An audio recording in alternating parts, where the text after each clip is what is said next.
everyone, and welcome to our fourth Livability Speaker Series session of 2024, entitled Creating and Recreating Santa Fe, Making Room for Innovation Within Tradition.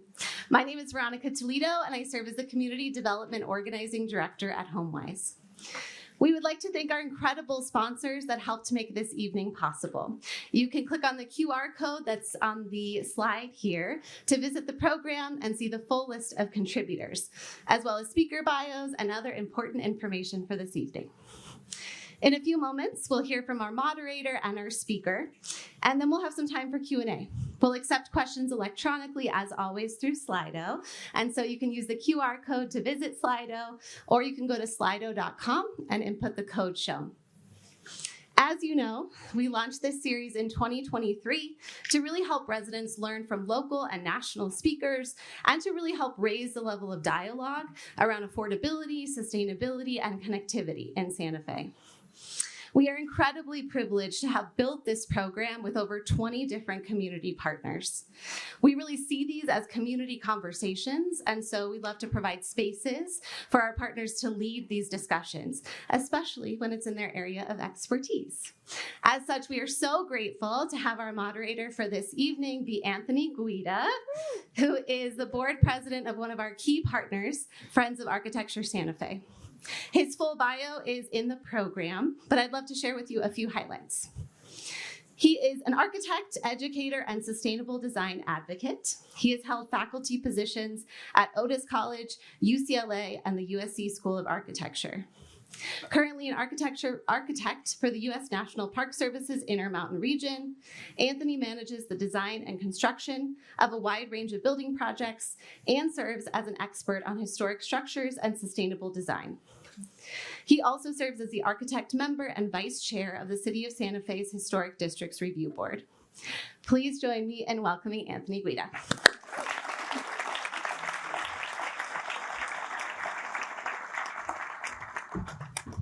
Thank you, Veronica, for the kind words and introduction and for the invitation to be part of tonight's event.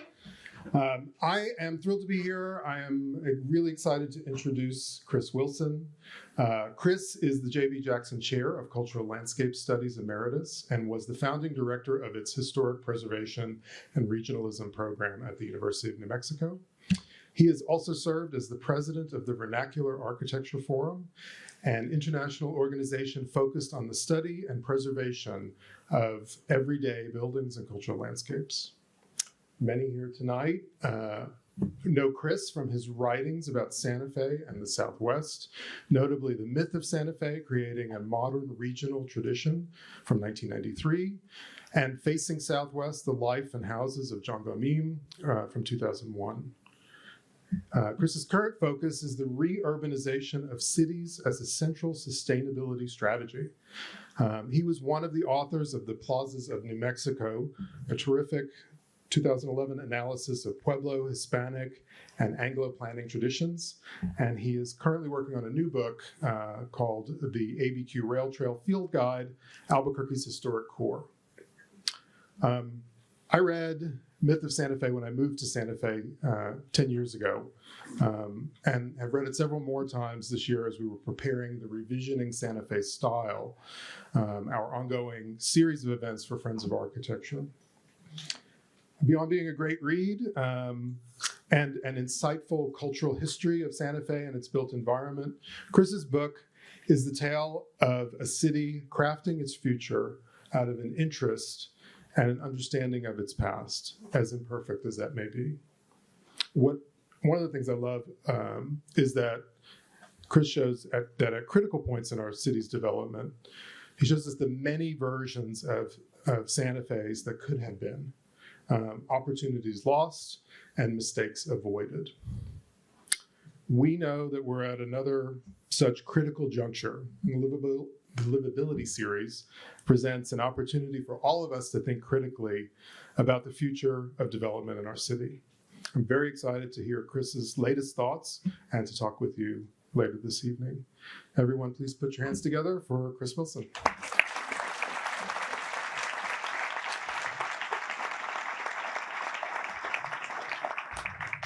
Well, thanks, Anthony, for that wonderful introduction. I especially appreciate the connections you made between my book, The Myth of Santa Fe, and what I hope to do this evening. It's a real honor to be with you as part of this HomeWise Livability Speaker Series. Very important undertaking. And, in terms of building common ground and working towards a community consensus, it could not be better conceived or better supported by people here in Santa Fe and in this room. I'll begin this evening by briefly recounting the story I tell on the Myth of Santa Fe, of how the city responded to a period of economic decline in the early 20th century by coming together to define the Santa Fe architectural style and foster an art colony, which helped create the city we know today. Then I'll devote the bulk of my talk to surveying examples of historic and contemporary multifamily housing in Santa Fe and the broader Southwest.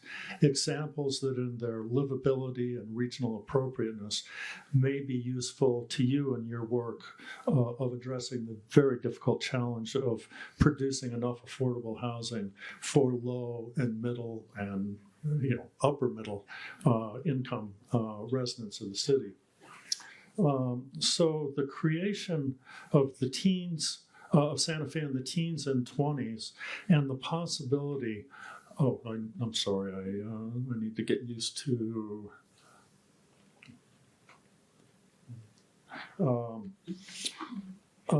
I've tweaked the title a bit. So it's the creation of Santa Fe and possibilities for reconceiving the identity of Santa Fe today in facing this housing crisis.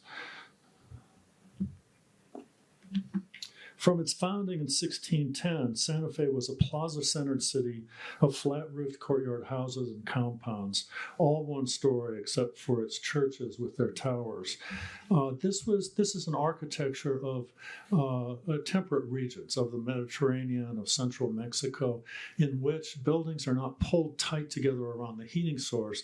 Instead, they're opened out, and rooms and walls create outdoor living spaces and compartmentalized space at various scales. So, for instance, let me see, full courtyard houses, courtyards created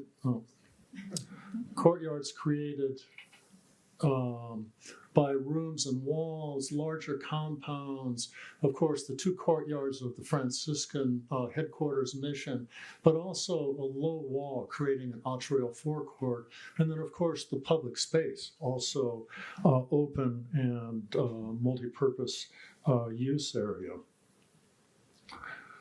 Following the annexation of New Mexico to the United States in 1848, but especially after the arrival of the railroad in 1880, the city avidly modernized with fashionable styles, industrial materials, and such building types as a palace hotel, a territorial capital, and Italianate and Renaissance revival business blocks lining three sides of the plaza.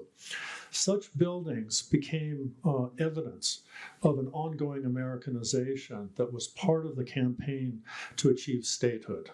Santa Fe in New Mexico had to show that it had Americanized enough to be allowed to become a state. But Santa Fe had been left off the main line of the railway because of its mountainous location and fell into an economic slope, losing 10% of its population each decade from 1880 to 1910 and falling from 6,600 residents to 5,100 residents. The distinguished appellate lawyer, John Bienvenu, published a critique of this line of interpretation in my book, The Myth of Santa Fe, in the most recent issue of the Old Santa Fe Association Bulletin. And I look forward to engaging with him and critiquing his response to my book in the next issue of that publication. When New Mexico and Santa Fe leaders began to look for an architecture to represent the soon-to-be state and its identity, they first adopted the California mission style and a Moorish variant of the mission style, the Scottish Rite Temple. With the granting of statehood in 1912 and the release from the need to prove that the city and the state had Americanized, a newly appointed city planning commission sought ways to stem the economic decline while also expressing the upwelling of pride in the history of the state and having finally achieved statehood. In response, they proposed the development of tourism, but, they argued, an ill-conceived Americanization has robbed us of our attractiveness to tourists. So the city should preserve buildings along certain ancient streets shown in yellow on the map, and all new buildings should employ the Santa Fe style. The recently founded Museum of New Mexico took the lead in conducting a photographic survey of the remaining historic Spanish buildings around town, and their first formulation of the style focused on the most formal, symmetrical version of what they called the Santa Fe style. Museum archaeologist Sylvanus Morley took the lead in 1912 by restoring a Spanish colonial house as his own residence, and then the museum itself followed suit with a speculative restoration of what was then their sole building, the home of the museum, in the Palace of the Governors. As one of the few historical cultural institutions in the Southwest at the time, the museum staff were recruited to take the lead in developing all of the exhibits at the San Diego Fair, in the California building, the ethnographic building, the New Mexico building. And the museum staff, along with architects Rapp and Hendrickson, designed two important buildings. The Santa Fe Railroad hired museum staff, Kenneth Chapman and Jess Nussbaum, to design and supervise the construction of a wood, lath, and plaster pueblo, staffed by Pueblo Indians, mainly from Santa Clara, a midway attraction known as the Painted Desert. It proved so popular with fairgoers that Santa Fe leaders and the museum staff were alerted that the tourists they hoped to attract to Santa Fe were more interested in Pueblo Indians than in the Spanish history of the city. And so they immediately incorporated Pueblo forms into the revival style in Santa Fe. And as you can see, the exemplar of Taos Pueblo, the midway attraction, the Painted Desert in the middle, and then only 2 years after the fair, the construction of a state school, then called School for the Deaf, back here in Santa Fe, using the terrace, multi-storied forms of the pueblos. For the New Mexico State Building, local architects Rapp and Henderson found inspiration for the organization of the building in the great Spanish mission at Acoma Pueblo, but they found the facade of that mission too broad, unarticulated, too imposing, and so they found inspiration to relieve that severity and enliven the facade with balconies suggested by the mission at San Felipe Pueblo.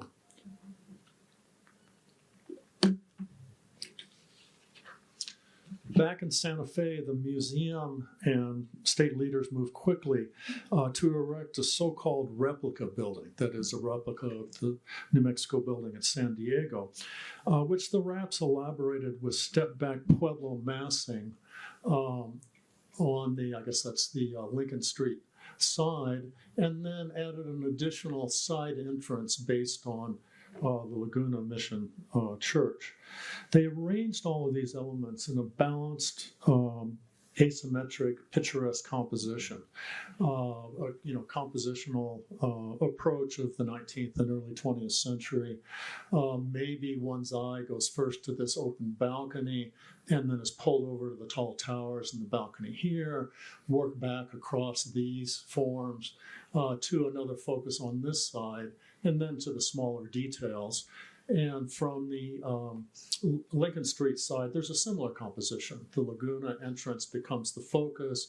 You have the open balcony and a projecting room here, and then kind of Pueblo forms along the side there. In a matter of months after the granting of statehood in January 1912, the city produced its blueprint, the Plan of 1912, and within a decade had refined the city's signature style and constructed a half dozen major public buildings. There had been nothing preordained about this style. The city leaders first tried and rejected the California mission style in favor of a focus on the city's Spanish heritage in the formal Santa Fe style of 1912 to 1915. But the opportunity to project the city and state to outside audiences at the 1915 San Diego World's Fair led them to open themselves to the broader context of Pueblo villages and Spanish missions to produce what they usually referred to as the Pueblo style, but I think should more appropriately be called the Spanish Pueblo revival, to acknowledge the equal contribution of Spanish and Pueblo regional vernacular traditions. Now, of course, this was the beginning of Santa Fe's role as a major American creative center. I didn't want to, okay. Is someone, yeah. So as you well know, in a whole variety of cultural realms, there have been periods of innovation and generation. The art colony from the very earliest days, and the whole variety of arts and people and perspectives that has represented over the years. The arrival and flourishing of classical music after the founding of the opera in the mid-1950s. The city's role as an international leader in passive solar design in the 1960s and 1970s. And more recently, probably the last 25, maybe 30 years, the city's become a center of landscape design, of regionally appropriate plant materials, and of xeric landscape design.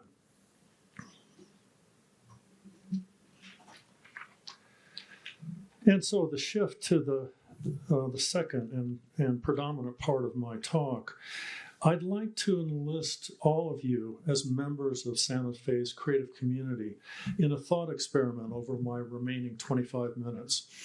For the sake of discussion, let's assume that Santa Fe will need to make greater use of multifamily housing types to successfully address the current housing challenge.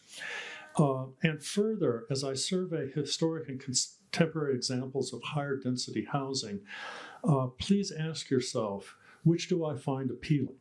Which options could I see contributing to a reformulation, an expansion, an updating of the city's identity?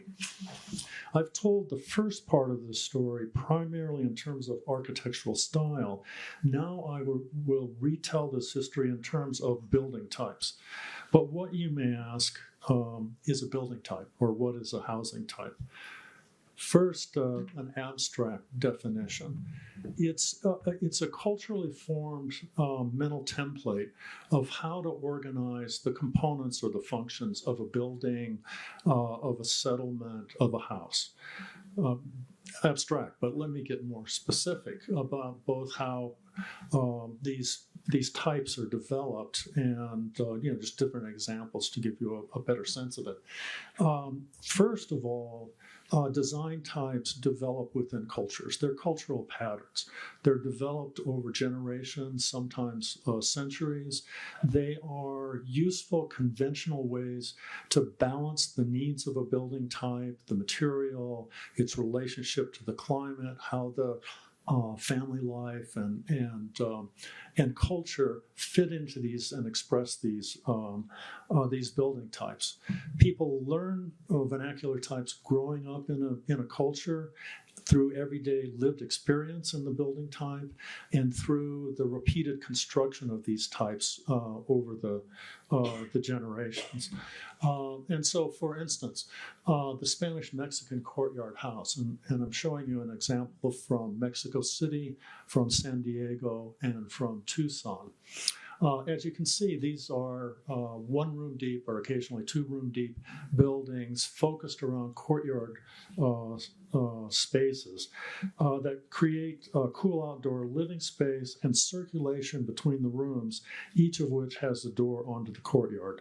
In urban settings, rooms are sometimes doubled up, as we're seeing in the Mexico City example, with doors and windows opening out into the out onto the street. And doors and windows mainly focused on the courtyard. In urban areas, those doors to the outside can accommodate shops or residences. They can change over time. Or my second example from a different Northern European, Northeastern United States tradition, the row house. These are usually 1 or 1.5 room, that is a room with a hallway to the side. 1 or 1.5 room wide houses built side by side to maximize the number of units that can be placed on expensive urban building sites. Each house has a stoop, door, and windows in the front. Tend to put public rooms on the lower floors and bedrooms on the upper floors. If there's a workshop, it's on the ground floor. In a sense, this could be a precursor to the live-work units of today. And each unit has access to a small walled courtyard at the rear. But with the rise of education and systematic business methods, especially in the last 2 centuries, building types became formalized and their components prescribed in house pattern books and planning codes, taught in architectural schools, at least until the rise of modernism, and used by financial institutions to evaluate loans for proposed building projects. So, for instance, on the left, a popular early 20th century floor plan for a side-by-side duplex, which could also be stacked 2 stories to create a fourplex. Or more recently on the right, the use of form-based codes to prescribe the organization of functions and massing of buildings, and usually a set of coordinated building types to define streets and public spaces and to balance the components of the neighborhood, the housing, the commerce, the employment. So here in the Southwest, multifamily housing types, a great example. This 3-story, 1-room wide, multi-generational houses at Acoma Pueblo, arranged on the same shoulder-to-shoulder principle as urban row houses.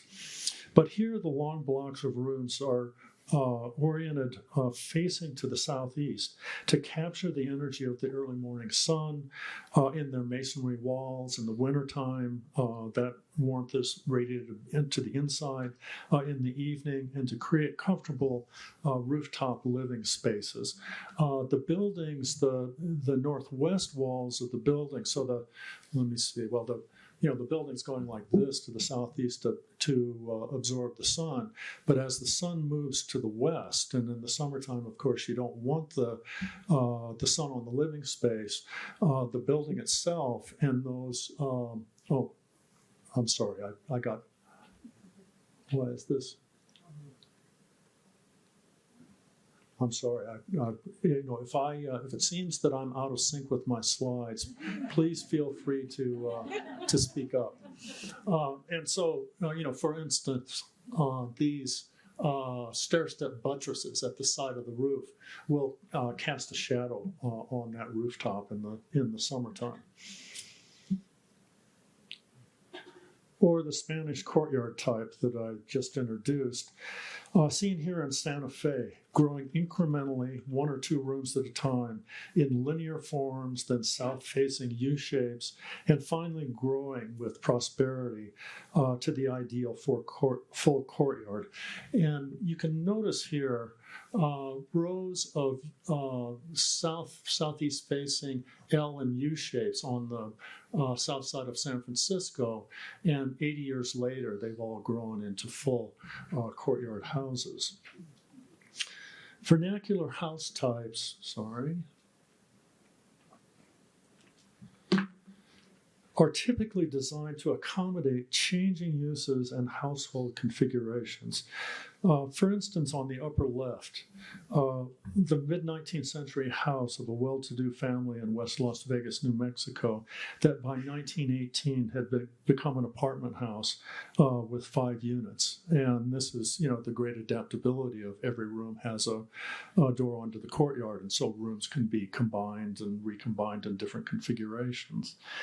Likewise, the multiple doors of courtyard buildings that opened onto San Francisco and Sandoval in the Sanborn Insurance map on the bottom, and also De Vargas and Alto streets, and accommodated either shops, the indicated by S here, or apartments, dwellings, D for dwelling in their nomenclature. The 6 officers' houses built at Fort Marcy in 1865, and we're seeing 3 of them here, with their centered hallways and specialized rooms, bedrooms to one side, parlor and kitchen to the other, introduced the freestanding single-family house to Santa Fe. From Upper Palace Avenue in the 1880s to the 19-teens bungalows in the South Capitol, Don Gaspar district, and on to the ranch houses of post-World War II suburban subdivisions, the freestanding house remained the city's predominant housing type. The plan of Santa Fe, as you saw earlier, pioneered an architectural style grounded in regional vernacular architecture. But when the Chamber of Commerce sponsored a competition the following year to design a house in the new style, entries embraced not a regional, but rather that Euro-American type, the freestanding single-family house. Stylistically, the competition entries belonged to the period that focused on the more formal Spanish forms from 1912 to 15. By the time the painter Carlos Vieira designed his house, Terrace Pueblo forms had been added to the city's style. Yet Vieira's house is a typical suburban house with a garage or with garages, with a concrete basement and central heating, public rooms on the ground floor, and bedrooms above, albeit with Pueblo-inspired terraces. Put another way, Santa Fe embraced the surface style of regional architecture without the deeper cultural substance embedded in Pueblo and Spanish multifamily housing types. In a series of groundbreaking houses designed in the 1920s by John Gaumine, he unfolded the courtyard type out into arms that defined garden patios and reached to capture the best landscape views. In those days, historic preservation was often linked to landscape conservation, for instance, in the American Scenic and Historic Preservation Society. Such an aesthetic appreciation of landscape vistas in the American country place residences of this era traces back through the Renaissance villas above Florence and all the way to Roman hillside villas.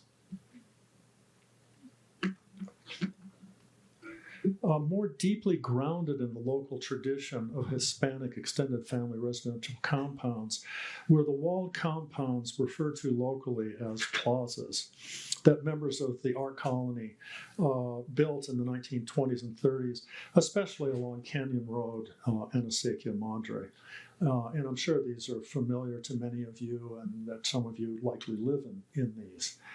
Occupying agricultural land that had been subdivided in linear Hispanic fashion, a long road typically organizes circulation to individual houses within the complexes. Most of the founders of these complexes were women, the majority veterans of the women's suffrage movement and urban progressive housing reforms.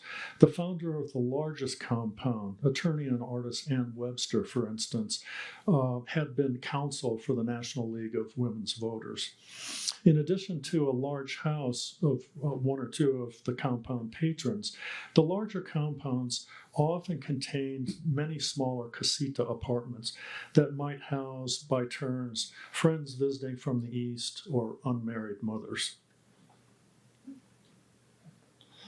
Nearby in the South Capitol District, nationally popular multi-family house types began to appear. For instance, the two duplexes here at the corner of Santa Fe and Don Gaspar, and we're seeing them from the corner. And then to the northeast, a pair of stacked flats, that is bungalow plan, but stacked to 2 stories. And then with a slightly later bar building in the back with another 5 apartments and as many garages.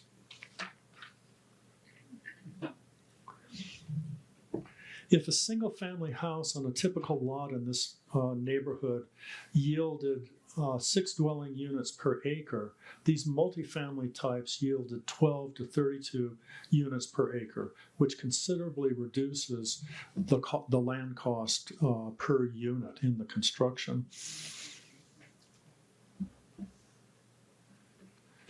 Between the world wars, larger American cities typically boasted 6 to 10 multifamily housing types. For instance, this parallel southwestern context of Los Angeles and Pasadena, where half of the housing types were nationally popular forms. The side-by-side duplex, stacked to create a fourplex, along with apartment buildings and apartments on upper floors of business blocks. But the designers and builders of Pasadena and Los Angeles also sought inspiration in the local Spanish tradition of compounds and courtyard houses, forms more attuned to the temperate climate and the emerging outdoor lifestyle of Southern California. This form, known in Pasadena as a callejon, closely parallels the residential plazas here in Santa Fe. Callejon, of course, means alley, and the street behind me here next to the railroad tracks is actually a callejon. The bungalow court type balances the desire for a freestanding house with a Spanish courtyard organization and a compact multi-unit arrangement on usually 2 lots. Connecting the individual units better defines a courtyard, but in the simplest examples, it serves primarily for circulation to the individual units. But the best examples of courtyard house type provide generous, richly landscaped shared courtyards. Here, the automobile is not exiled from the side, but it's rather brought to the front. 8 garages, 4 facing out, 4 facing on the courtyard, making a wonderful space that ennobles not only the automobile, but also the arriving pedestrian. All units are entered directly from the courtyard. The 8 units here, 4 to a side, and you see 1, 2, 3, 4. They each have a double volume living room, which we're seeing here, and then a dining room and kitchen, and then above them 2 bedrooms and a bath. At 1 unit wide, every room has natural light, and all units are cross-ventilated.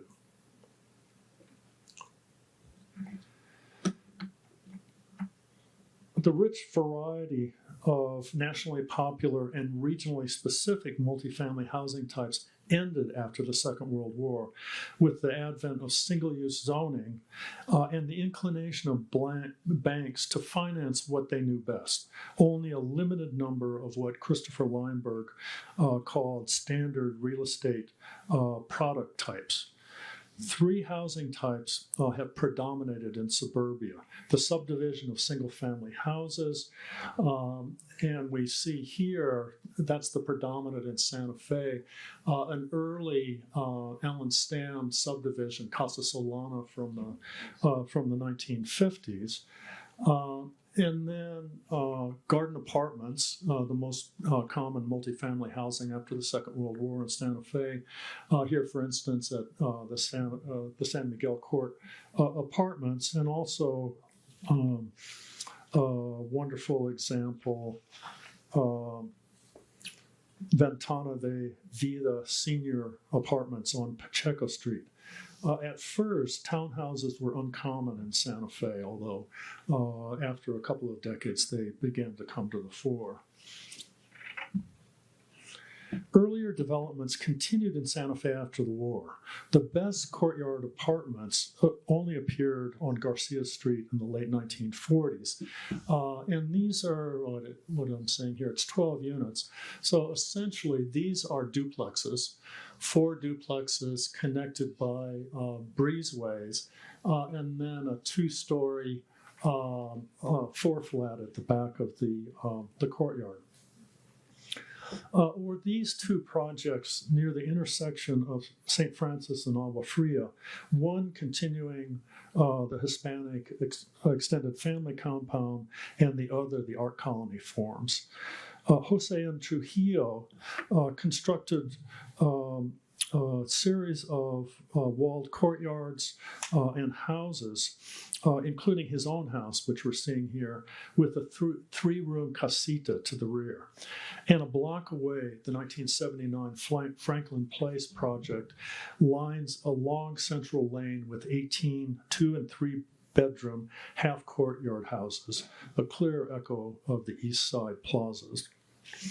In fact, rich variations of this linear compound type have continued to multiply in the Hispanic long lot fields that line either side of the river going west. Or one of my, I'm down to 5 minutes, okay. Okay, so a great example that that builds on the Acoma type, but adds recent passive solar design innovations. Starting in the 1980s, the New Urbanism movement, also later termed smart growth and sustainable communities, critiqued the shortcomings of suburbia, such as the reduction of housing types, and looked to pre-automobile settlement patterns and building types for more sustainable development models. 3 USC professors documented the rich courtyard housing tradition of Los Angeles. Following similar studies around the country, Daniel Peloric christened this missing middle housing. It was missing housing in 2 senses. First, because the types were no longer being built, and second, because many of the examples had clustered in poor neighborhoods around the downtown and were demolished by urban renewal in the 1950s and 60s. The Pasadena firm of Elizabeth Mall and Stefanos Palazoris restarted the courtyard housing tradition, both as a building type and as a matter of finding financing for an unproven type. In projects up to 25 dwelling units, parking can be contained on the rear of the site, although usually there's a parking podium underneath. Above 40 dwelling units per acre, buildings rise to 4 or 5 stories. The first 2 entered from the courtyard, and higher stories served by elevators and corridors which function as balconies. So that's a corridor there, for instance. Or this affordable housing project that builds on the earlier bungalow court tradition. Another New Urbanist concept, the traditional neighborhood design, combines this mixture of middle-income housing types in pedestrian and transit-oriented neighborhoods. Wonderful array of single-family houses, row houses, live-work units, and then my favorite, these half-courtyard houses that create great amenity at considerable density. In practice, suburban-located TNDs have been only partially successful, often lacking public transit connections and struggling to establish the envisioned shops. Osharo Village has a similar mix of multifamily building types, and its House Pattern book from 2012 is a great survey of contemporary interpretations of Southwestern multifamily house types. At El Camino Crossing, our host this evening, HomeWise, limited commercial space to 2 buildings facing Agua Fria, where a restaurant's about to open, live-work spaces that can host small shops and offices, and then a mixture of live-work, housing, duplex, house, and casitas. As people across the country have struggled to address the housing crisis, a dozen communities have developed sets of pre-approved plans of missing middle housing in keeping with local design traditions. These represent a consensus of what's acceptable to the community in historic districts. And they help reduce housing construction costs by having the free plans, but as important, having a dependable, shortened approval process. I'm going to skip over this example where a project was fit between a transit stop, a main street, and bungalows, and used a mix of building types to step down and to give a residential face toward the neighborhood. And here you see from the project from the Main Street side and from the bungalow and neighborhood side. I can probably finish in 2 minutes here. Okay.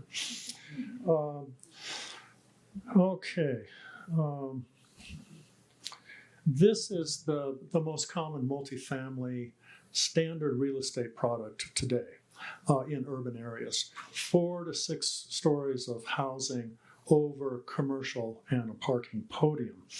And that's really where the money easily flows in developing multifamily housing in urban areas.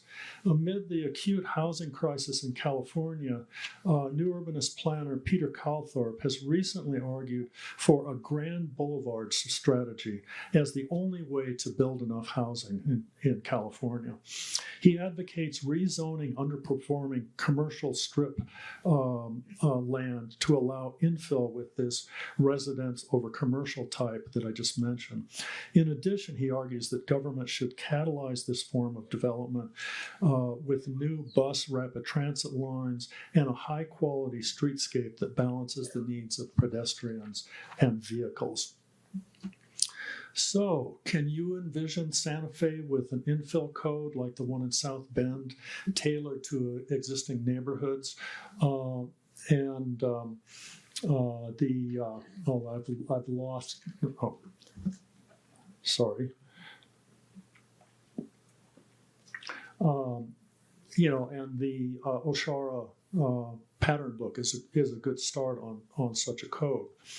Are there locations in Santa Fe that you could see 3 to 4 story courtyard housing? What would you think of redeveloping St. Michael's or Sirius Road as a grand boulevard? These options are in your hands in this ongoing attempt to develop a shared vision for creating more low, middle, upper middle income housing in Santa Fe, which is why this Livability speaker series and your participation in community consensus are so important. Thank you.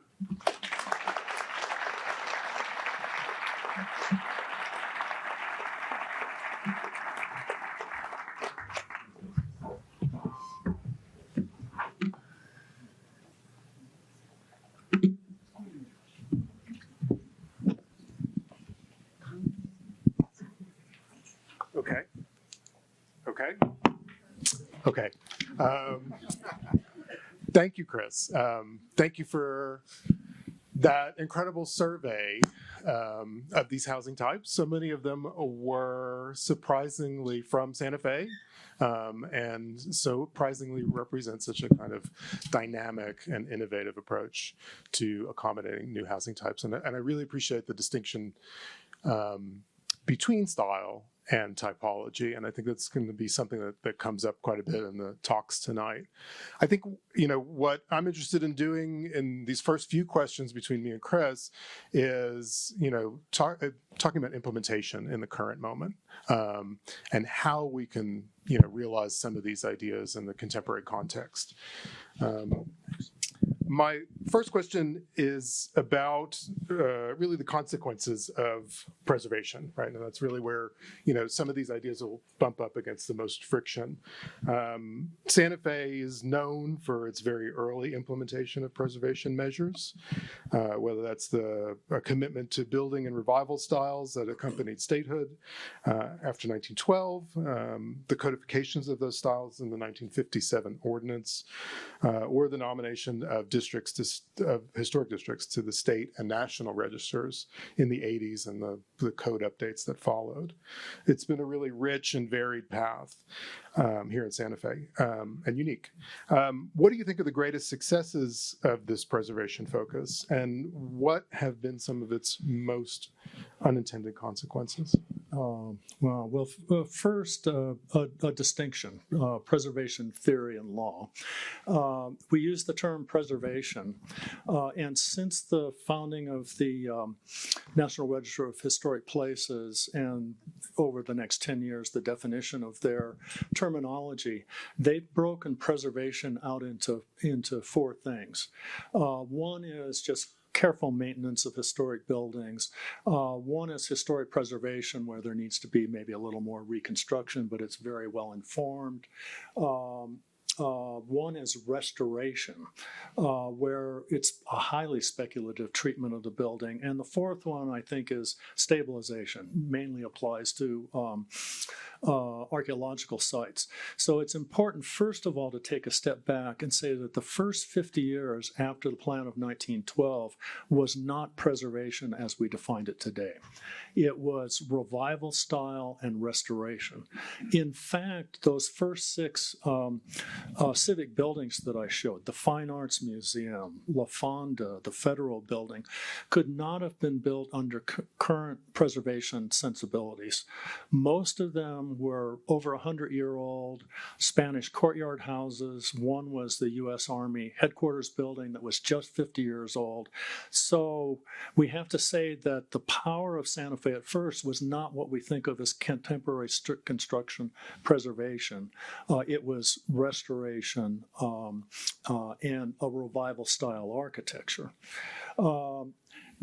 The preservation, accepting, the definition I just gave, in that first phase in Santa Fe, along with the art colony and a number of other cultural developments, obviously gave Santa Fe a very strong sense of itself that allowed it to succeed as an art colony, as a creative center, as a tourism destination. So, could preservation, understood in its period sense, could it have done more for Santa Fe? That's incredibly powerful. The other part of the equation, I'll just give one example of a negative side effect, and I talk about this in my book, The Myth of Santa Fe.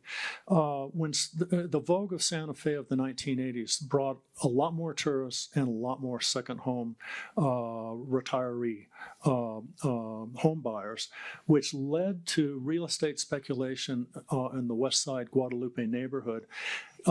Coincidentally, as Beverly Spears showed in her study of what was going on in the neighborhood at that time, the city enacted design review at the same time as the real estate speculation. And in looking closely at the design guidelines, it put a stamp of approval on the Canyon Road East Side definition of Santa Fe style. And it, in fact, ignored except to prohibit various aspects of the ongoing Mexican-American vernacular style. So in a sense, gentrification was legitimized at least and perhaps encouraged by historic preservation. Excellent. preservation is sometimes conflated with preventing change. Maybe that's the orthodox preservation approach we've been talking about over the last 50 years. Preventing change rather than shaping new development or innovation in design. If we draw a big umbrella over some of these earlier approaches and call them and you've talked about this as a kind of broader preservation toolkit that includes speculative restoration, the event revival styles and such. How do we get out of that mindset that preservation equals no change? I mean, there's a lot in the current moment that seems to suggest that we're kind of stuck a little bit. How do we get back to where we were maybe some decades ago? Well, I think what I just said, there are aspects of preservation and of a regional architectural culture and style that aren't preservation, that are revivalism, and I think Santa Fe should I don't want to be saying Santa Fe should do this. It's not my place. Santa Fe should consider that it has an extremely vibrant, not just preservation community, but regional design community that was allowed to evolve the style through the great career of John Gaumin and has clamped down on practicing architects really since design review was enacted in the 1950s. Modernists, the high water mark of modernism, you kind of needed to clamp down on architects, but the architects that are here now are contemporary, committed to the regional idiom. I think they should be given, and there should be a free public discussion. I think they should be given more latitude. So, for instance, the recent debates that I'm sure many of you were involved in over the design of the Vladam Contemporary and Devendra Contractor's first design that had perforated punched metal around most of the upper component of the design. I thought that was legitimate in a couple of ways. I mean, to me, it evokes silver work. The building that we're in right now has that kind of perforated metal all the way around. This is a contemporary arts focused area of the city. I would have allowed that to go through in that form. I'm glad that through discussion you at least arrived at a compromise that left south-facing section that has that punched metal detail.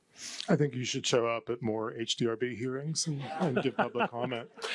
Well, I've retired from full-time teaching. I'm not going to faculty meetings, and I may not go to your design review meetings.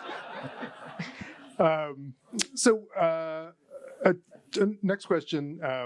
A 2021 report that was completed by the city when Lisa Gavioli was the manager of the Historic Preservation Division showed some consequences of our preservation efforts here in Santa Fe. It showed that over the last 4 decades, the historic district's lost 25% of its population, 60% of its Hispanic residents. There was a dramatic drop in lower income households, despite the fact that in that same 4-decade time period, all of those same categories increased dramatically elsewhere in the city. We saw that drop in the historic districts. In this talk and in your writing, you talk a lot about how traditional design ideas, how historic preservation approaches can be an agent for greater sustainability, right? Denser neighborhoods, walkability, less reliance on cars, so on and so on. Does this traditional design toolkit and some of the ideas that you presented tonight, are there also ways to prevent gentrification and displacement embedded in them? Loss of local businesses and cultural institutions, the exclusion of underrepresented voices and expressions and stories.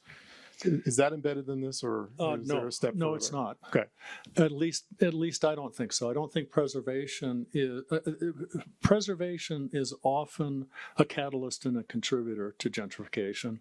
And there are myriad studies, especially in larger cities, but they're very convincing and looking at many of the demographic characteristics that you're pointing to.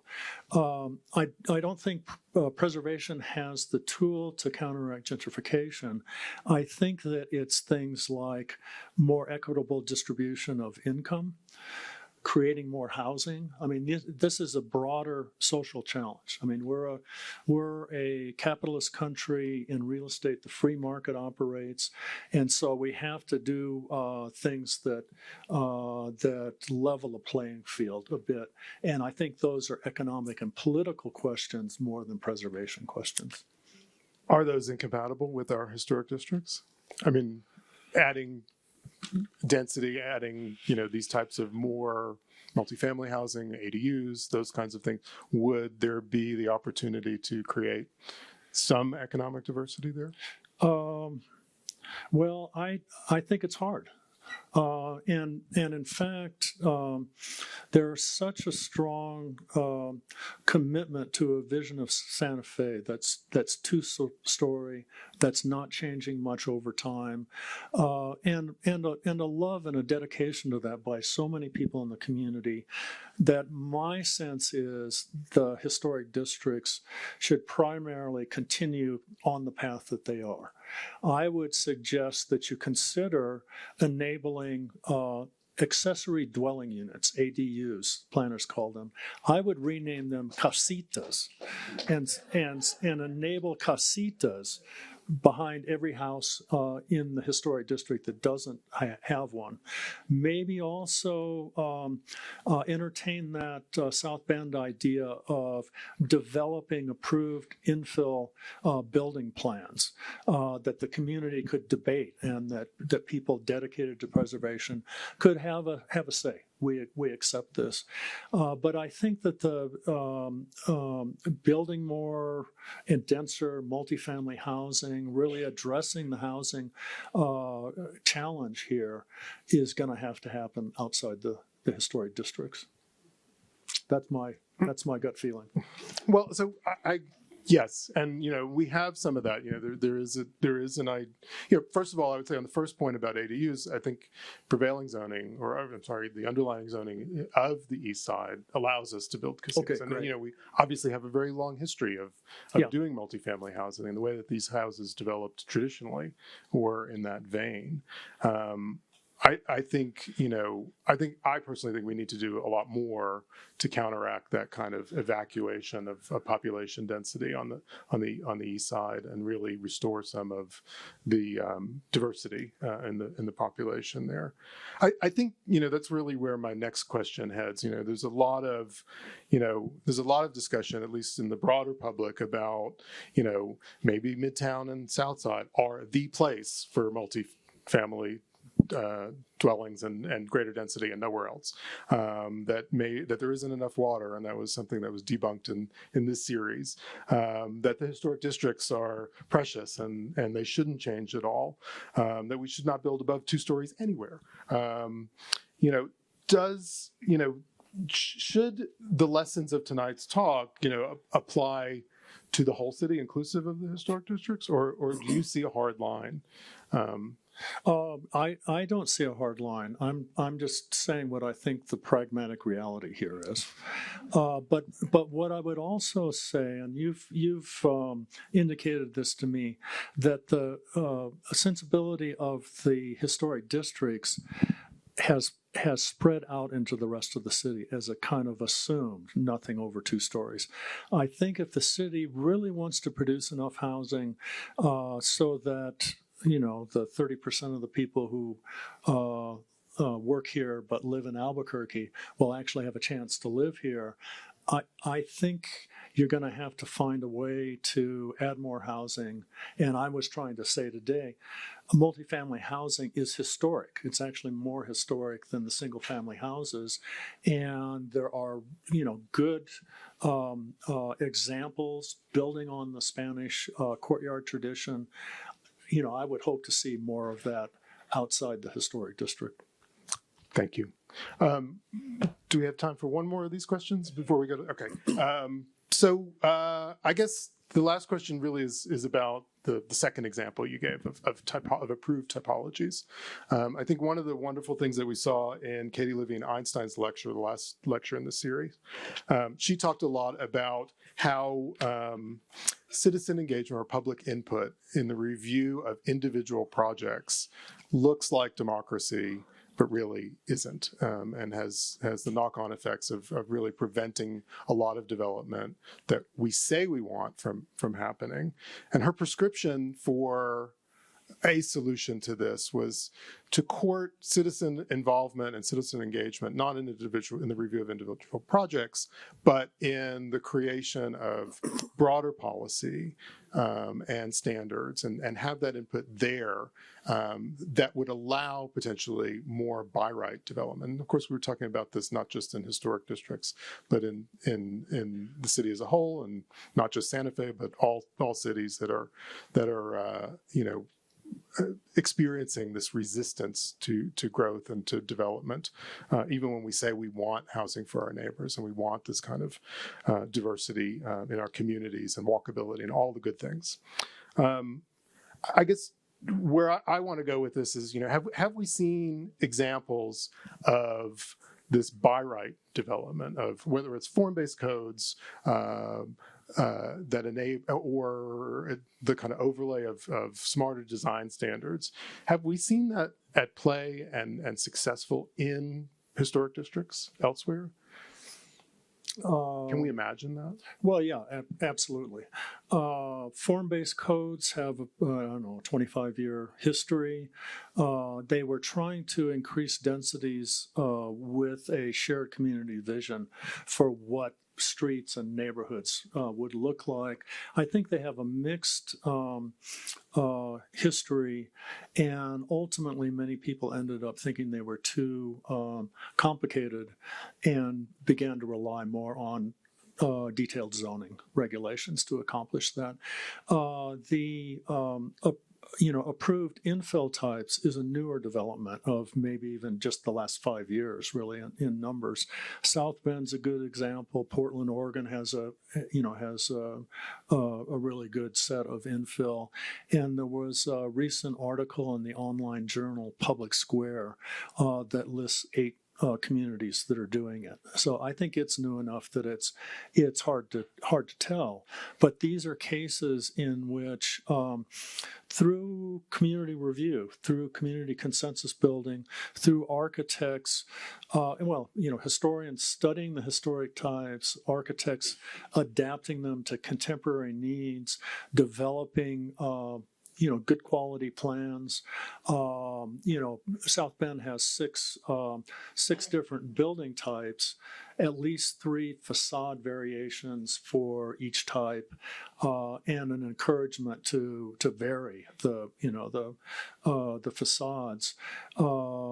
And so it remains to be seen, but, let's hope that they lead to construction of more housing that actually strengthens those historic neighborhoods. It's a dream of mine. I often talk about the kind of effort that goes into our public hearings at the Historic Districts Review Board, the public comment. I can imagine, harnessing all of that energy towards creating a kind of better scenario that would enable kind of folks to go out and build, rather than fussing over individual gates and this doorway and this paint color and stuff like that. There's a lot to be said for things that could be standardized or at least set up to allow design to happen more freely. Okay, let's go to audience questions. Thank you all for such great questions. The first question is, how does transportation impact housing types? What are some of the better options for incorporating sustainable transportation models into how we plan housing? And there was a great question about parking, so I'm going to add that here. How should we be thinking about parking?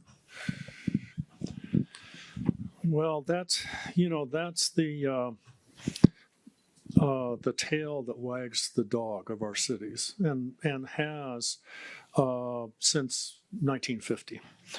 Transportation engineers have designed cities. The fact that we developed single-use zoning where every zone had to have parking for the maximum annual use of that facility, the roads that the parking lots that all poured out into neighborhood and loop and arterial streets and led to the congestion. And our cities, many of them, Albuquerque overwhelmingly, is an automobile city. And the infrastructure has been laid down, and it's a very tough matter to change that. To add public transit. And I would say that applies to most of Santa Fe as well. If you think of what's been built since the Allen Stam Casa Solana subdivision, that's 80-90% of the city, is as suburban as Albuquerque. So there are, maybe the most common solution at this point, or strategy or technique, is for government to invest in a transit system, a streetcar line, a commuter rail line, a bus rapid transit line with fixed stations, coordinate the zoning around the stations to allow higher densities, and then to try to coordinate the public investment with infrastructure with encouraging well-planned, denser housing. I mean, that's the most common current strategy, and the Calthorpe Grand Boulevards is a particular recent version of that. We struggle as a city with some of this too, particularly around transit stops, and I'm thinking of the Zia Station development and some of the discussion around that.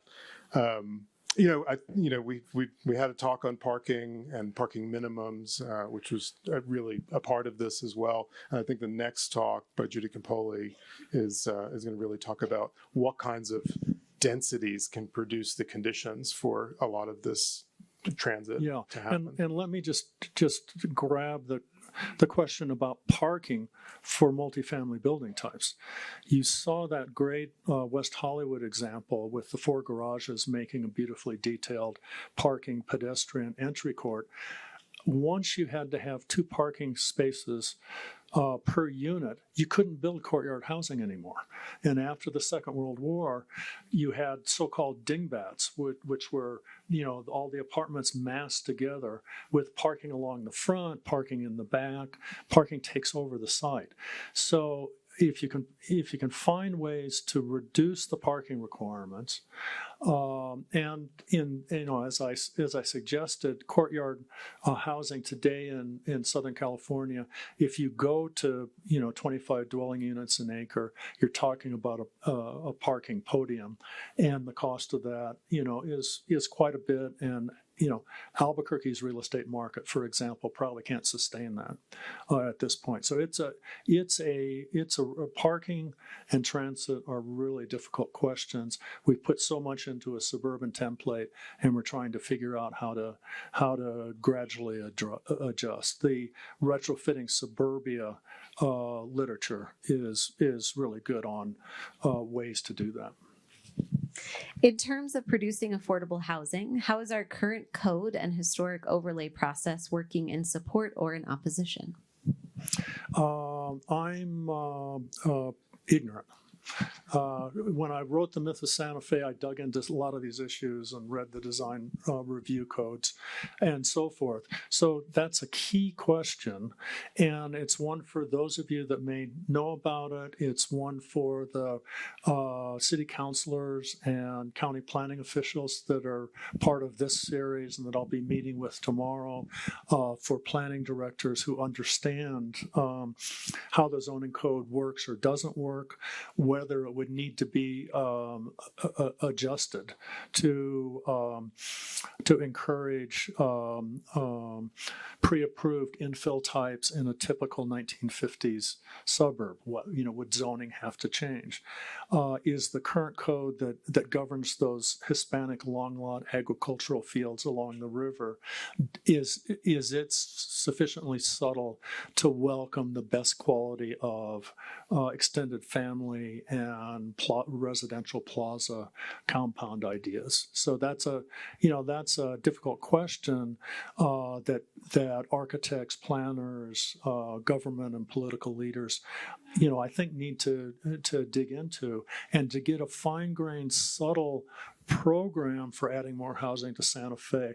I think that the zones and the potential quality multifamily infill types are going to have to be studied and reconciled. Can style codes also prevent other forms of gentrification, protecting neighborhoods from wealthy newcomers who have the capital to reshape historic areas? Ooh. I don't know. If Elon Musk decides to buy a block in downtown Santa Fe and do what he wants to do, I think the preservation community here would stop him. I think it's a question not just of design review guidelines, but of a community of commitment. I would say sometimes overcommitment, but I think of Santa Fe as a Renaissance city-state. You've got a very strong creative intellectual community. You have a very strong sense of yourself. Friends up here will often say to me, Albuquerque, oh, we so seldom go there. So, I mean, I think Santa Fe, defends its very strong identity very admirably. I would agree that the current setup would very handily prevent that from happening.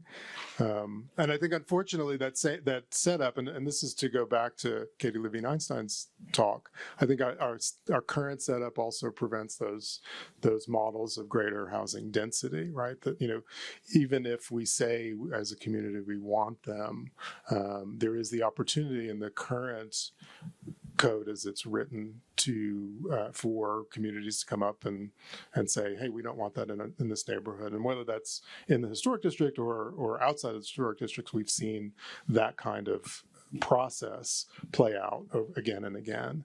I think, one of the things that a way to get there is really to kind of start to talk about these incentives and to really engage in the current zoning code update process and in the soon general plan update, for all of us to really kind of lean in and, even if it's a little uncomfortable, kind of push for those things and say that we want these things to happen.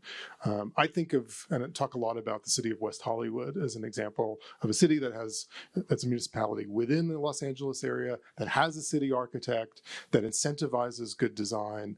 And really, instead of having arguments about build it lower, build it smaller, or do this, do that, they say, well, we have we want to create housing, we want to create density, we want people to live here. We're not going to push your property, your height down. We're going to say, well, what can you do for us? We'll give you a height bonus, we'll give you a density bonus, but build us a dog park, or create an opportunity on the street for public amenities. And I like that kind of negotiation instead of this kind of race to the bottom, which makes development more expensive per unit and gives us middling design results. I think incentivizing design and incentivizing good development is really what's at stake. One final question. How do we change the preservation rules to not only allow but encourage adaptive reuse and design flexibility to use those historic bones in a new way?